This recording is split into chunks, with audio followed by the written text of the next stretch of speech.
Hey everybody, I've announced on this channel that I'm actually building out a studio as part of my basement build out, my media suite in my basement, but I've never talked about what that's actually going to be.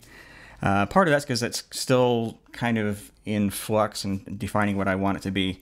But one of the things that I needed to do for sure was to differentiate mine from everybody else's. And at first I thought, well, let's just make sure that everything is super high quality. So I've got high quality monitors, the room is treated acoustically properly, I've got good quality microphones, everything like that. But that's not really that unique, you know. There's a ton of recording studios in the area. A lot of musicians even have their own home studios, and so I needed to do something that was different from all of that. And kind of where I landed, and something that will make me unique compared to everybody else, is I'm going to be doing full surround sound, and not just your traditional 5.1 or even 7.1. I'm going to be doing Dolby Atmos with my studio. Because it's not only just going to be a recording studio, it's also going to be my video editing suite as well. And I would love to have people who are filmmakers or other people that are doing that sort of work come into my facility, my studio, and be able to do editing there. And well, that means buying a lot more speakers than your traditional studio. In traditional studio, you have one or two sets of main studio monitors, and then that's kind of it. You know, you might have a subwoofer depending on what monitors you've selected. But when you're talking about doing surround, you're talking about a lot more than that. So, and I'm planning on doing at least 7.1, if not 7.2, 4. So 7 speakers on the main level, at ear level basically, and 1 or 2 subwoofers, and then 4 overhead, if not 6 overhead, maybe even 9 on the main level. I still haven't decided. I'm at least going to wire for that. I don't know if I'm going to actually have that from the get-go. But that means I'm buying a lot more speakers, and I don't have an infinite budget, so I have to be very choosy about what I'm going to get. Now, in my previous studio that I had in my previous home, and in my current office, and in my home theater, I've been using Mackie studio monitors, and they're fine. They sound pretty decent, and I'm very, very familiar with those, but I wanted to level up a little bit. I wanted to get something a little bit nicer. And when I built my trailer, I selected Genelec's 8010 monitors for the audio booth there, and I wanted to do the same for my current studio. So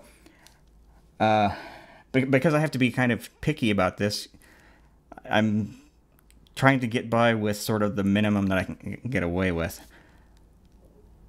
in terms of what monitors I happen to use. So I would love to be able to do like 8300 series, but that's just out of the question budget wise. And I would also love to be able to do 8040s or 8050s all the way around, but again, budget wise, that's just not possible. I'm more likely to get the 8040s. 8040s run about $1,200 a piece, $1,200 each, and if you're talking about buying 11 of them, that's a lot of money. And so I'm being a little bit more careful. And what I've done here is I've actually bought some Genelec 8030s. I've got a pair of them here, and I'll unbox this here in a minute. And the idea here was to try these out and see if they would suffice as my mains and center, or whether I do need to step up to the 8040s for that, and then just use 8030s for all the other, for the surround and then the overheads. Maybe even step down to an 8020 for the overheads.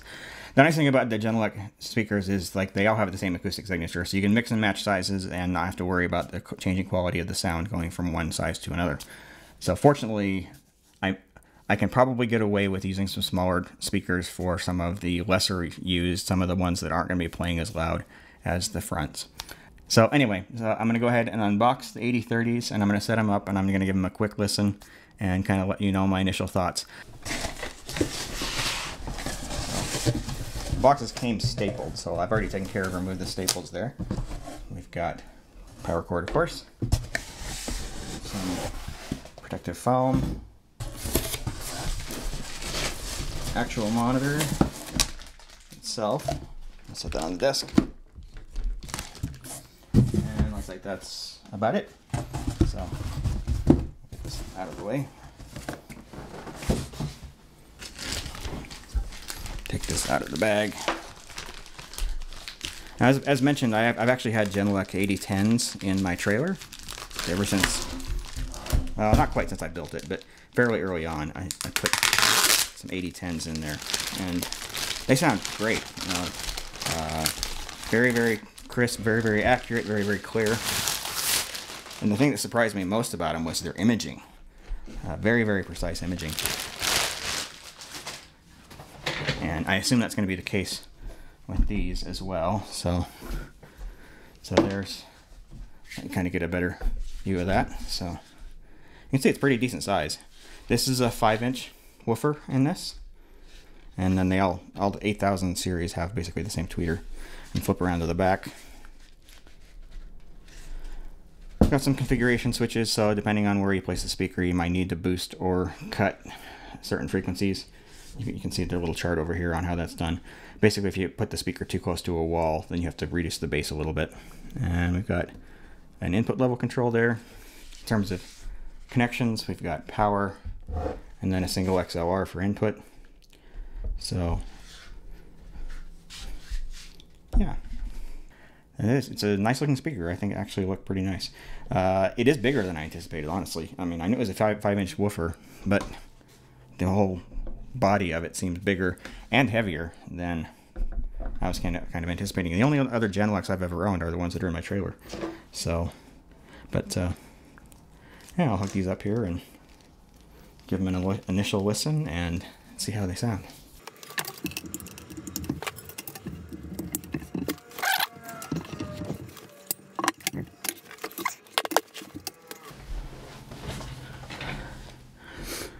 Okay, so just for my test here, I'm using a thumb. Lots of thumbs. One of the downsides of using an iPad is your source. Like, they turn the USB power on and off a lot. I'm going through a Focusrite Scarlett 2i2 interface. That's what I had handy. But yeah.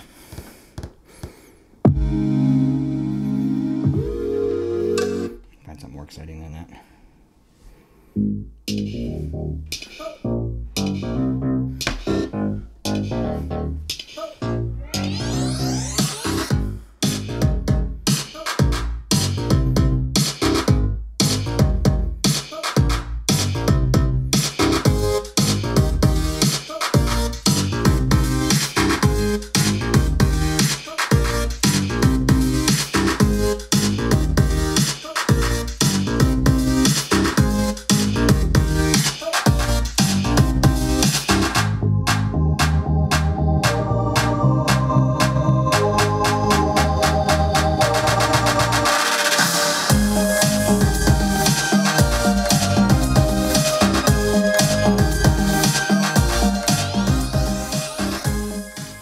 Yeah, they sound good. They definitely sound good. The sonic characteristics definitely do remind me of the 8010s that I have in my trailer, without a doubt. They sound very, very similar. I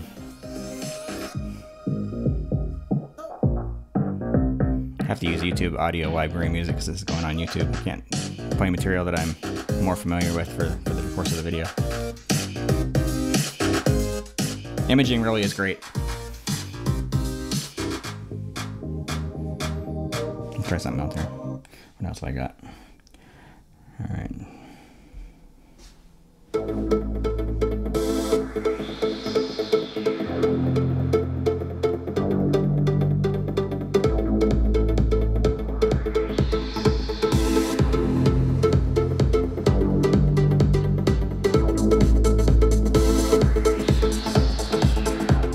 Not a great example. That's the tricky part, finding things that are, that are in the YouTube audio library that are well recorded.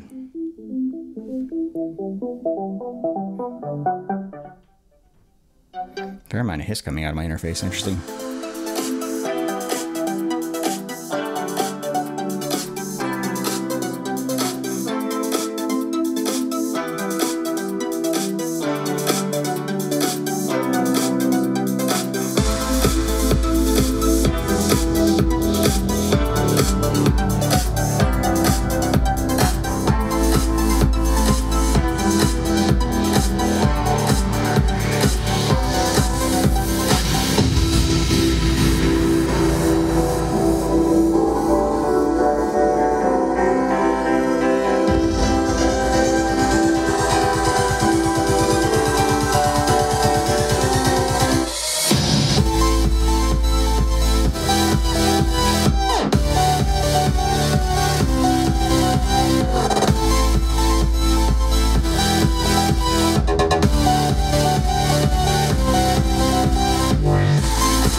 Yeah, pretty impressive. They sound really good.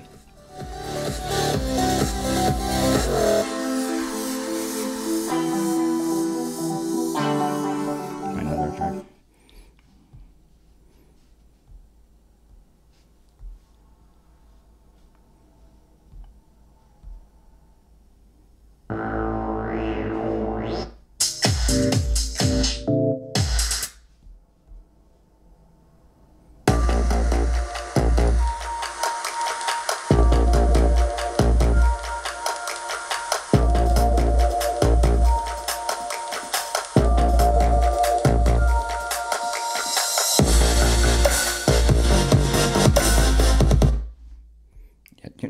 I'm not finding great recordings here.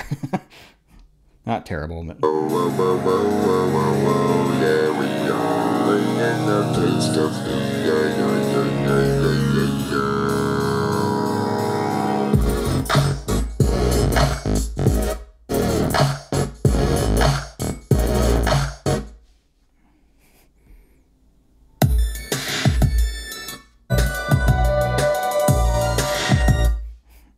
These not amazing recordings, that's for sure.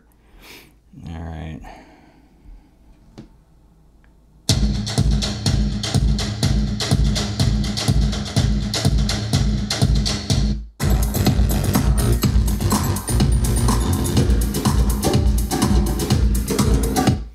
Yeah, not amazing recordings.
Why is it so hard to find good music?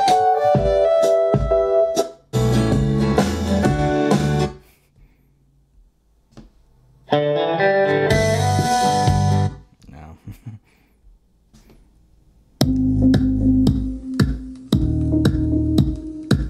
These are really revealing the flaws in these recordings.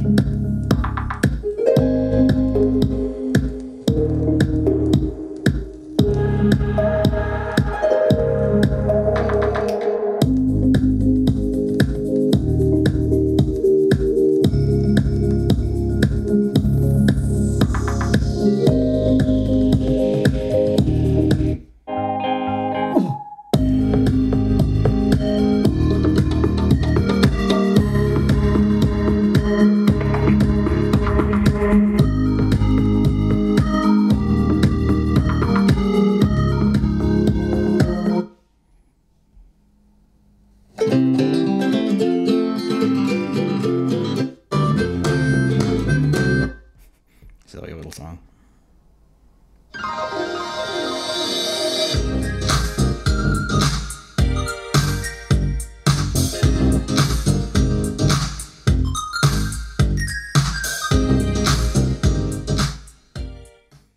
Okay, so I have just spent a little over an hour listening to these using material that I am intimately familiar with, like songs that I've heard dozens, if not hundreds of times. And, well, I've got some thoughts about these things.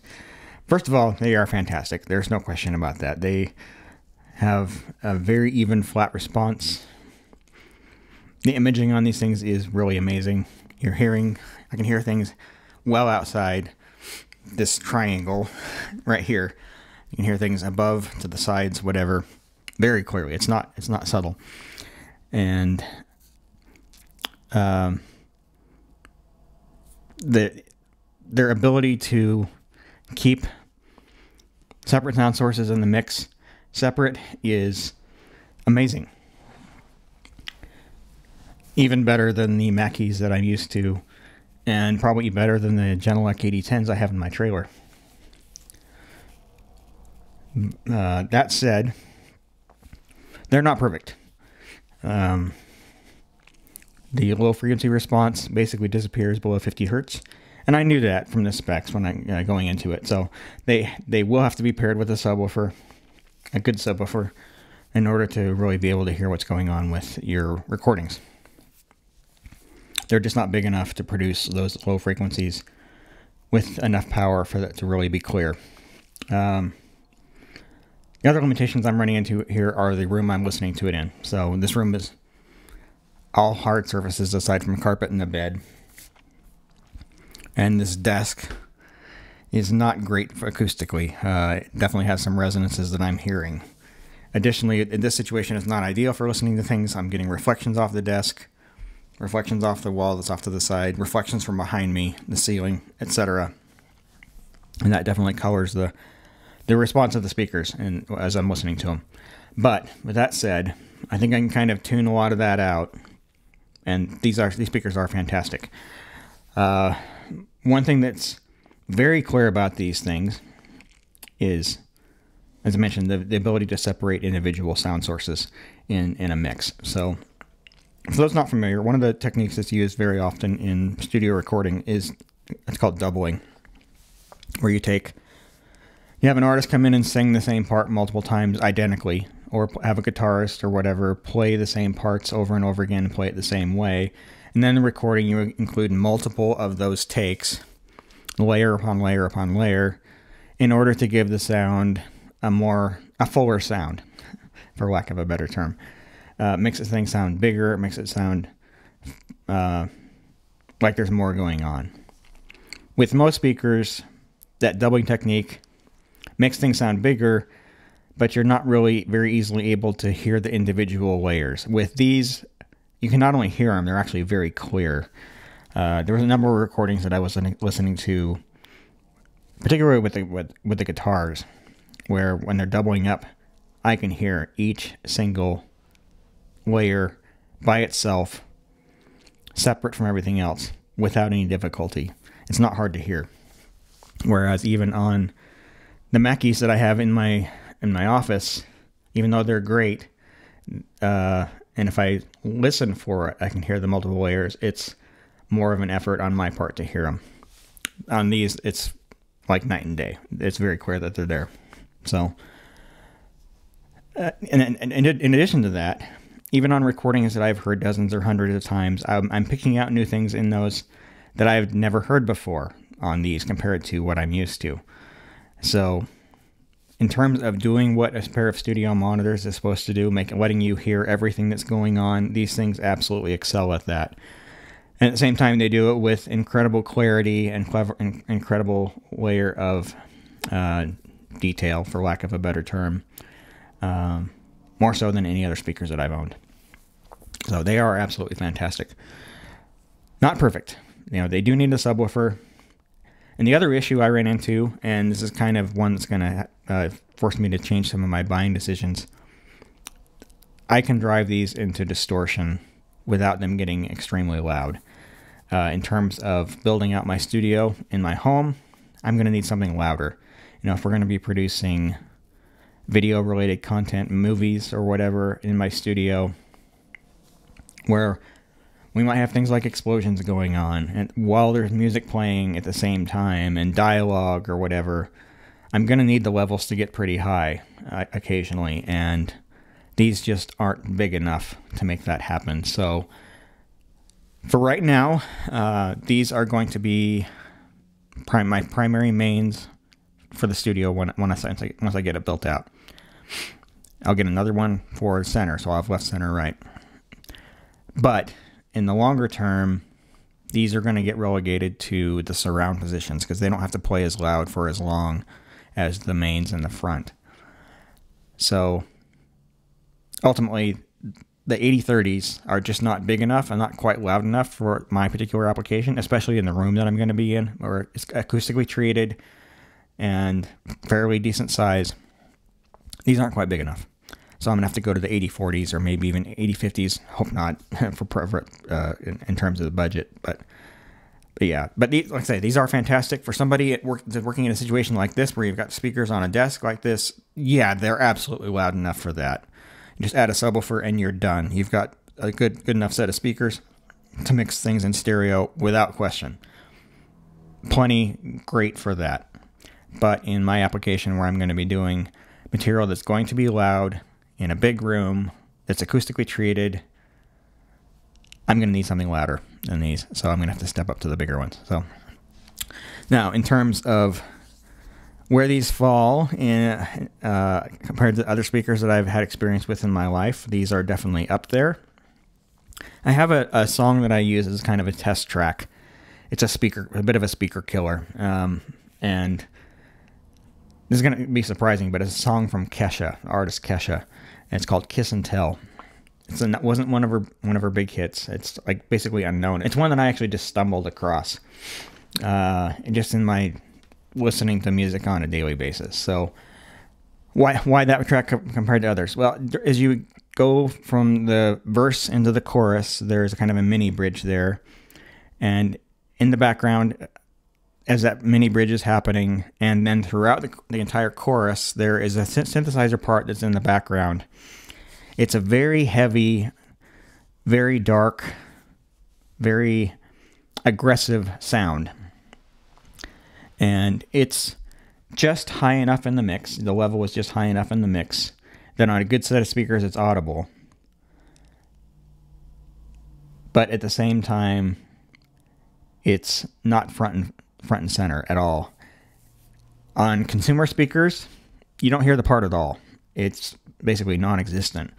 On a good but not amazing set of speakers, because of its sonic character, it sounds like a vacuum cleaner. It sounds like they were cleaning the studio as she was singing the song. On a good set of speakers, you can actually make out that it is actually a synthesizer part. And on these Genelecs, I can not only make out that it's a synthesizer part, I can very clearly make out that part distinct from everything else, which is something that I have not been able to do on any of the other speakers that I've had in my past, including my Mackie Studio monitors that I use. These monitors passed my Kesha test with flying colors. They very clearly made that part very distinct, very separate from everything else. So And that's kind of the big advantage you have with studio monitors compared to a consumer set of speakers, or even prosumer speakers, even like audiophile stuff. You know, consumer gear across the board just doesn't have that level of detail. Even when the frequency response specifications say that a speaker should be able to reproduce those things, less expensive models just can't. So anyway, I'm getting a little long-winded, but the bottom line is a good set of studio monitors like these reveals things that you're just never going to hear in other speakers. So the bottom line for people who watch this channel, people in video production, is, and it's going to be odd to hear me say this, but high quality audio is more important than high quality video. People are pretty tolerant of low quality video. People are not tolerant of bad quality audio. If something sounds terrible, someone's going to tune you out or switch away to something else, even if the video quality is lousy. But if the audio quality is good, your viewers will stay with you. So if you're a video producer and you don't have a good set of audio monitors, you really would do yourself a huge favor to make an investment in something that's good quality. You don't have to get Genelecs. You know, like I say, they're kind of the gold standard in this price segment, and they are amazing. But you don't have to spend this kind of money. There's other brands out there. There's Adam, there's KRK, there's Focal, some decent ones from Mackie. There's a bunch of them. You know, they're not hard to come by. But you would really do yourself a huge service to invest in a decent quality studio monitors to make sure the audio on your production is top notch. And at some point, I will be doing an audio course on this channel. I was planning on doing it last year, and that was until I found out that I was going to be moving and then not having access to my old studio and having to build a new one. So that project has been delayed. But suffice it to say, audio is at least as important as video in terms of producing video production. So I highly recommend investing in a good quality of studio monitors if you haven't already, because it can make a huge difference in the perceived quality of the work that you're doing. So anyway, with all of that said, if you have questions about any of this, you can leave those in the comment section down below, or join me over on Discord. I've got a channel devoted to audio over there, and you can ask questions over there. So, but I also would ask you, have you ever heard a good pair of studio monitors, or do you own a good pair of studio monitors? So let me know in the comment section down below. It'd be interesting to hear what percentage of those who watch my channel actually prioritize audio. Something I've always wondered. So anyway, but that's going to do it for now. So thanks everyone for your time. Thanks for watching. I know there's a lot of other videos you could watch out there, and I'm grateful that you chose to watch something that I've produced. So again, thank you, and have a fantastic day. We'll see you later.